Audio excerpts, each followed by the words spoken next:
अल्लाह न जहि में ऐब रखियो, अल्लाह न जहि में ऐब रखियो, कुल खल्क खां अफजल आला कयो।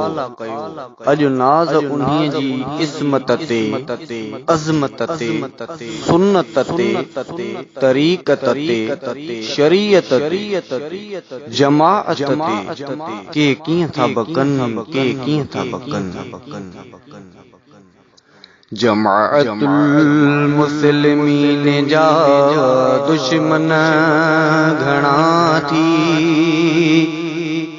जमाअतुल मुस्लिमीन जा दुश्मन घणा थी, उम्महातुल मुमिनीन जा दुश्मन घणा थी, उम्महातुल मुमिनीन जा दुश्मन घणा थी, जमाअतुल मुस्लिमीन जा दुश्मन घणा थी, उम्महातुल मुमिनीन जा दुश्मन घणा थी, जमाअतुल मुस्लिमीन जा दुश्मन घणा थी, उम्महातुल मुमिनीन जा दुश्मन घणा थी। नबीअ जी जमात ते बकवास कनि था, से मुर्दार किथे हुक्म मुरसल मञनि था, नबीअ जी जमात ते बकवास कनि था, से जुहला किथे हुक्म मुरसल मञनि था,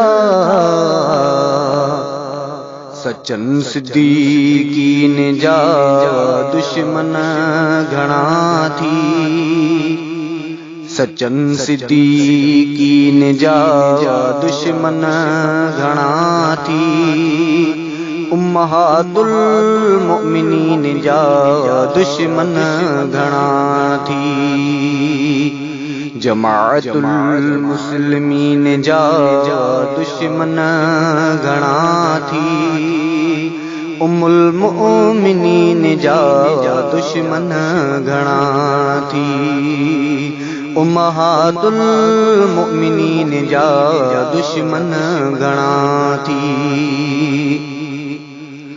किन सबोशतम क्यों उम्मुल मुमिनीन ते,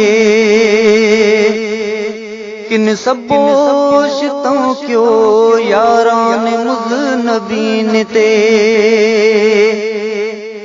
किन गारियूं दिनियूं उम्मुल मुमिनीन खे,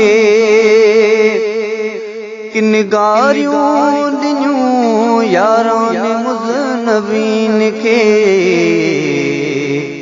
खुलफाए राशिदीन जा दुश्मन घणा थी, खुलफाए राशिदीन जा दुश्मन घणा थी, उम्महातुल मुमिनीन जा दुश्मन घणा थी, उम्महातुल मुमिनीन जा दुश्मन घणा थी, जमाअतुल मुस्लिमीन जा दुश्मन घणा थी, उम्महातुल मुमिनीन जा दुश्मन घणा थी।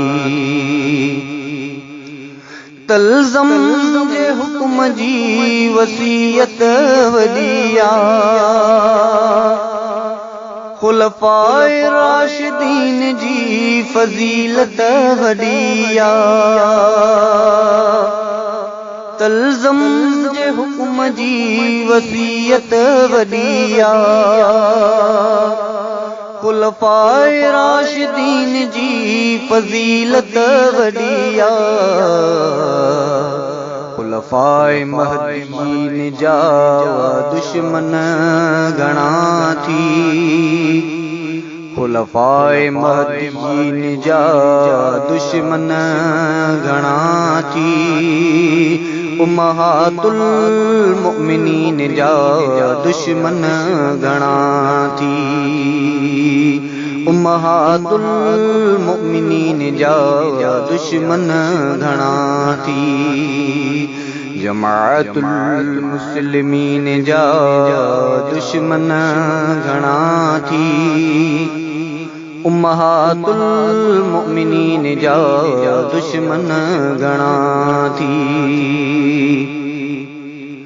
मोमिनन जूं मिलियूं घर वारियूं मुस्तफ़ा जूं।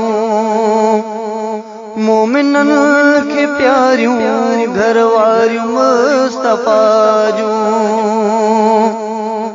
मोमिनन जूं मिलियूं घर वारियूं मुस्तफ़ा जूं। मोमिनन खे प्यारियूं घर वारियूं मुस्तफ़ा जूं।